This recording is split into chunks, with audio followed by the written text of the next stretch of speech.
Hello friends, एक बार फिर से स्वागत है आपका हमारे चैनल अनलिमिटेड स्टोरी पर। दोस्तों, आज जो मैं आपको कहानी सुनाने वाली हूँ उसका नाम है छोटी सी ख्वाहिश। सुबह चाय का पानी चढ़ाकर जीविका उबलते पानी को देख रही थी। पानी में चाय पत्ती का रंग घुलते देखना और उसकी खुशबू को अपने चेहरे पर महसूस करना बेहद सुकून देता था उसे।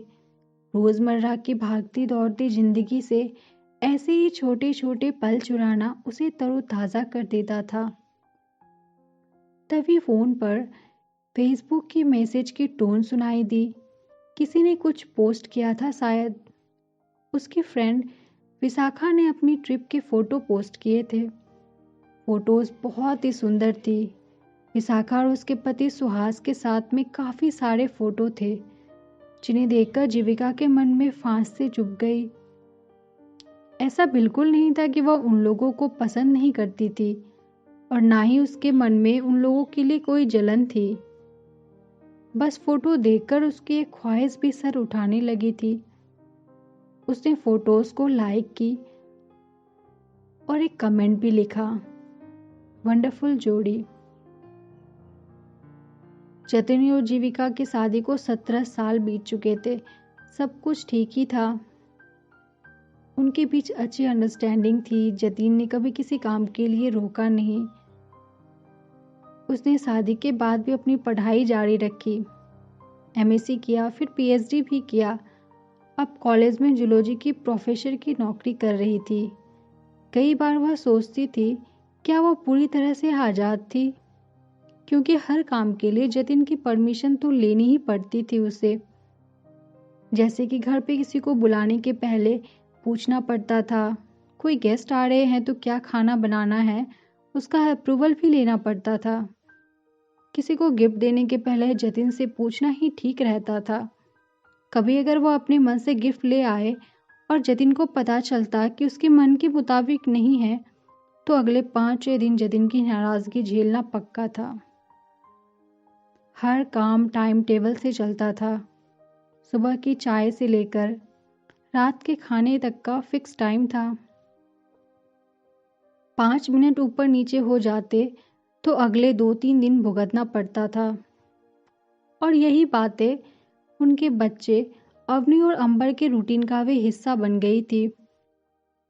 जब कभी बच्चे जतिन के बर्ताव से चिढ़ जाते तो जीविका उन्हें समझाती और जब वह खुद अपसेट होती तो बच्चे उसे संभाल लेते। बस इसी तरह जीवन चल रहा था। जीविका ने मान लिया था कि शायद शादी के बाद इस तरह का बदलाव नॉर्मल है। बहुत सारी पॉजिटिव बातें भी तो है उसकी शादीशुदा जिंदगी में। क्या हुआ अगर कोई निर्णय नहीं ले सकती? बहुत सारी छोटी छोटी ख्वाहिशें थी उसकी जिन्हें वो अनदेखा कर देती थी। ऐसी ही एक ख्वाहिश थी जतिन के साथ एक फोटोग्राफ खिंचवाने की। ये ख्वाहिशें भी कितनी अजीब होती है ना। कई छोटी बातें हैं जो किसी के लिए रोज़मर्रा की आम बात होती है और वहीं किसी के लिए ख्वाहिश बन जाती है। जैसे पिंजरे के पंछी आसमान में उड़ते परिंदे को देखकर यह सोचते हैं काश हम भी उड़ पाते, क्योंकि उन परिंदों के लिए तो हर रोज उड़ना ही उनकी जिंदगी है। जहां दुनिया भर के लोग अपनी हर छोटी छोटी खुशियां फोटोज के रूप में दुनिया में बांटते हैं, वहीं जीविका एक फोटो के लिए तरस रही थी। और ऐसा नहीं था कि उसे सोशल मीडिया पर दिखावा करने के लिए वो फोटोज चाहिए थे। वो तो बस अपनी यादों को संजोने के लिए उसे चाहिए थे। जतिन हमेशा फोटो लेने से कतराते थे। बच्चों के साथ तो फिर भी कभी कभार खड़े हो जाते थे फोटो खिंचवाने के लिए, पर जीविका के साथ तो बिल्कुल ही नहीं। कारण क्या था उसे जीविका कभी समझ ही नहीं पाई। वह जानती थी कि यह सवाल पूछने पर जतिन उसे झिड़क देंगे, इसलिए उसने कभी पूछने की हिम्मत भी नहीं की। बच्चे डिनर करके अपने रूम में पढ़ाई कर रहे थे। हल्की सी फुहार पड़ने लगी थी। रात में जब फुहार आती है तो ऐसा लगता है जैसे काले बादलों के बीच से चांदी बरस रही हो। अक्सर वो फुहार को चेहरे पर महसूस करने बालकनी में खड़ी हो जाती थी। इन्हीं बारिश के दिनों में उसकी शादी हुई थी। कल उसकी एनिवर्सरी है, यह सोचकर मन भीग गया था उसका। वो अपने मन में पुराने एहसास टटोल रही थी। वो सुकून, वो पहले प्यार की कशिश। पहली बारिश होते ही वह उसी समय में पहुंच जाया करती थी। उन दिनों के जतिन को याद करती और आंखों की कोर अक्सर भीग जाया करती थी। वह समय अलग था, वो जतिन भी अलग था। उसे प्यार करने वाला, उसके नखरे उठाने वाला, उसकी हर छोटी बड़ी ख्वाहिश पूरी करने वाला। उसे आज भी याद है, जतिन को ऑफिशियल टूर पर जाना था और उसके अगले ही दिन उन्हें एंगेजमेंट रिंग खरीदने जाना था। जतिन का पहुंचना लगभग नामुमकिन था। जतिन का पहुंचना लगभग नामुमकिन था, पर रात भर ड्राइव करके जतिन समय पर लौट आया था, सिर्फ जीविका को खुश करने के लिए। पर शादी के बाद धीरे धीरे सब बदलने लगा था और अब इतना कुछ बदल गया था कि लगता ही नहीं था कि यह वही जतिन है। और वो दोनों कभी लव बर्ड्स थे। डोरबेल की आवाज़ से जीविका ख्यालों की दुनिया से बाहर निकली। जतिन ऑफिस से लौट आया था।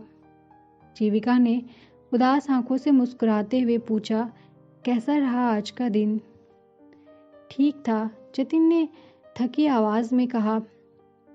चाय लोगे या खाना लगाऊं? जतिन ने कहा, खाना ही खाऊंगा। यह कहकर वह नहाने चला गया। खाना खाने के बाद जतिन स्टडी में बैठकर कुछ पढ़ रहा था। जीविका किचन समेटकर बालकनी में आकर खड़ी हो गई थी। बादलों से ढके चांद को देख रही थी। जतिन कब आकर उसके पास खड़ा हो गया, उसे पता ही नहीं चला। कल तुम्हें क्या गिफ्ट चाहिए? जतिन ने पूछा तो चौंककर जीविका ने उसे देखा। तुम्हारी कार बदल लेते हैं, नई कार एक परफेक्ट गिफ्ट रहेगी। क्या कहती हो? जीविका ने एकदम खाली नजरों से उसकी तरफ देखते हुए कहा, मुझे कुछ नहीं चाहिए। कितने साल हो गए हैं शादी को, सब कुछ तो है मेरे पास। मुझे लगा यह सुनकर तुम खुश हो जाओगी, जतिन ने कहा। जीविका ने आंखों में आंखें डालकर पूछा, तुम मुझे एनिवर्सरी पर गिफ्ट क्यों देते हो? क्योंकि मैं तुम्हें खुश करना चाहता हूँ। क्या तुम्हें लगता है मैं गिफ्ट से खुश हो जाती हूँ? तुम तो खुश होती ही होगी। मैं तुम्हें हमेशा अच्छे अच्छे और एक्सपेंसिव गिफ्ट देता हूँ, जतिन ने थोड़ा मजाकिया अंदाज में कहा। क्या तुम मुझे वाकई खुश देखना चाहते हो, जतिन? जतिन को कुछ समझ में नहीं आ रहा था। उसके चेहरे पर मिक्स्ड रिएक्शन थे। फिर चिंता भी होने लगी, क्योंकि जीविका ने आज तक उसके हर फैसले को बिना सवाल किए हुए माना था। तुम्हें क्या हुआ है? ये कैसी बातें कर रही हो? आज तक तुमने ऐसी बात कभी नहीं की है। आपने कभी पूछा ही नहीं, इसलिए मैंने कभी कहा ही नहीं। शायद आज भी नहीं कहती, पर तुम्हारा ये भ्रम दूर करना जरूरी लगा कि महंगे गिफ्ट देने से मैं खुश होती हूँ। अगर आप मुझे कोई गिफ्ट देना ही चाहते हैं तो मुझे आपके साथ एक फ़ोटो चाहिए। एक यादों का गुलदस्ता सजाना चाहती हूँ मैं। कितने साल हो गए हमारे साथ में एक भी फ़ोटो नहीं है। अगर तुम वाकई में मेरी खुशी चाहते हो तो क्या तुम मुझे प्रॉमिस कर सकते हो कि हम हर एनिवर्सरी पर साथ में एक फ़ोटो क्लिक करवाएंगे? जतिन जीविका को देख रहा था, ऐसे जैसे भटके हुए राही को कोई हाथ पकड़कर घर के रास्ते से वापस ले आया हो। क्या ये तुम्हारे लिए इतना जरूरी है, जीविका? जीविका ने कहा, हाँ, बस यही चाहती हूँ मैं। मुझे कार नहीं चाहिए, बस एक फोटो चाहिए तुम्हारे साथ। जतिन तड़प कर बोला, तुम जानना चाहती हो ना कि मैं क्यों नहीं पसंद करता फोटोज? क्योंकि आजकल हर फोटोग्राफ सोशल मीडिया पर अपलोड कर दिया जाता है, जिन्हें हर कोई देखता है। अब तुम मुझे दकियानूसी कहो या पुराने ख्यालात वाला, मुझे लगता है हमारी फैमिली फोटोग्राफ्स कई तरह के लोग देखेंगे और हर कोई तो हमारा वेलविशर नहीं होता ना। चलने वाले लोगों की नज़र लगने का डर होता है, बस यही कारण है।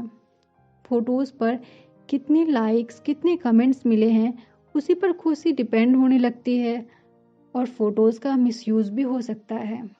मैं बच्चों को और तुम्हें इन सब से दूर रखना चाहता था, पर मैंने तुमसे ये कभी डिस्कस ही नहीं किया। जीविका की खाली आंखों में प्यार का समुंदर झिलमिला रहा था।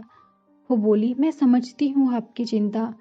मुझे भी बिल्कुल शौक नहीं है अपनी पर्सनल लाइफ को पब्लिक करने का। बस यादों का एक कोलाज बनाना चाहती हूँ। बीते पलों का प्यारा सा गुलदस्ता बन जाए, इसमें हर रंग और हर खुशबू के फूल खिले हो, और जब हम बूढ़े हो जाएंगे शायद उन्हें देखकर हमें सुकून और सहारा मिले। जतिन को अपने ऊपर अब शर्म आने लगी थी। उसने कहा, तुम बिल्कुल भी नहीं बदली हो जीविका, तुम वैसी ही हो जैसे पहले थी, पर मैं बहुत बदल गया हूँ ना। मैं बहुत हार्श और डोमिनेटिंग हो गया हूँ। अब मुझे एहसास हो रहा है इस बात का। मुझे लगता है मैं जो बोल रहा हूँ वही सही है। मैंने कभी यह जानने की कोशिश नहीं की कि तुम क्या चाहती हो। तुम्हें कभी भी कोई डिमांड नहीं रखी। हर बार बिना किसी आर्गुमेंट के मेरी हर बात मानती रही। मेरा हमेशा साथ दिया तुमने। ऐसा क्यों करती हो तुम? इतना क्यों चाहती हो? तुम ही ने बिगाड़ा है मुझे। अब सुधारना तुम्हें ही पड़ेगा।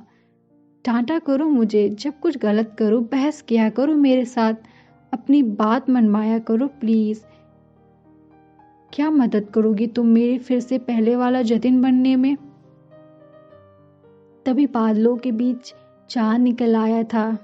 जीविका को पास खींचते हुए जतिन ने कहा, चलो चांद के साथ सेल्फी लेते हैं। चांद और जतिन दोनों ही मुस्कुरा रहे थे। तो दोस्तों, कैसी लगी ये कहानी? अगर अच्छी लगी हो तो प्लीज़ इसे लाइक करें और मेरे चैनल को सब्सक्राइब करें। धन्यवाद।